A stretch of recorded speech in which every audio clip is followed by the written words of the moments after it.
you want to start getting approached in person more, you need to start treating every time you leave the house like you're stepping into being the star of your own movie.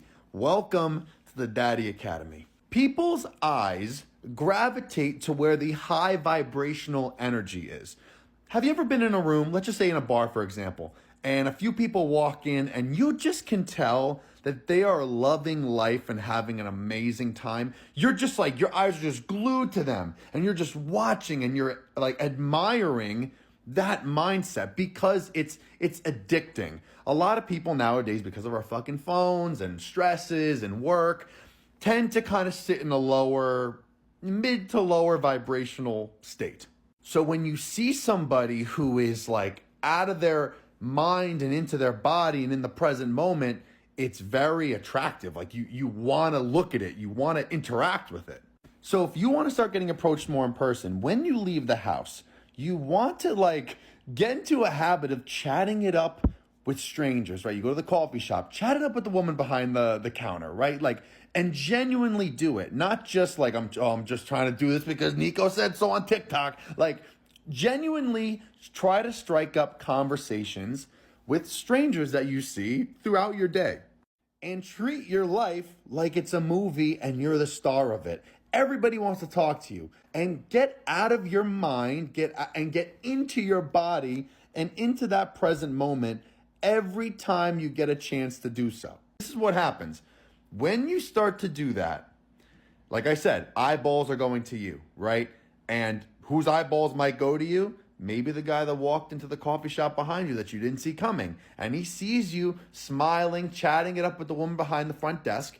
And he can then clock you as this is a low risk approach situation. The reason why people don't approach in public anymore, right, in real life, is because subconsciously there's a risk. Like for men, it's like, oh, does she have a boyfriend? And biologically, it's like, oh, if she has a boyfriend, I'm going to have to fight the boyfriend, right? So it's like, I know this kind of sounds like it's like caveman dumb shit, but that's how the thought process subconsciously works. So if a guy sees that you are open to chatting, in a good mood and expansive like that, he can get a quick read as to like, okay, that's her personality. She seems nice. She's friendly. She seems in a good mood. This is a low risk approach. And when he sees that, he is more likely to say something to you. And even the other way around, if you're getting used to chatting it up with people all day, you might see a guy standing behind you in a line or something, and you might just turn around and say something and not even think twice about it because you're training yourself to get used to just chatting it up and being expansive with your energy, right? We shouldn't go into interactions with anything in mind, like, oh, I'm trying to get this out of this person. I want this guy to like me. It's like, this is me.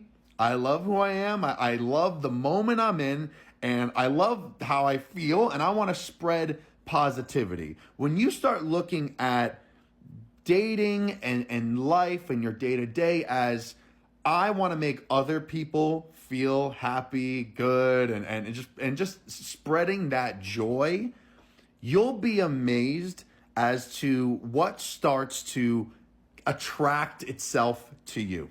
Give this a shot. I guarantee you'll start to get approached more, and I also guarantee it's going to make you a lot happier overall.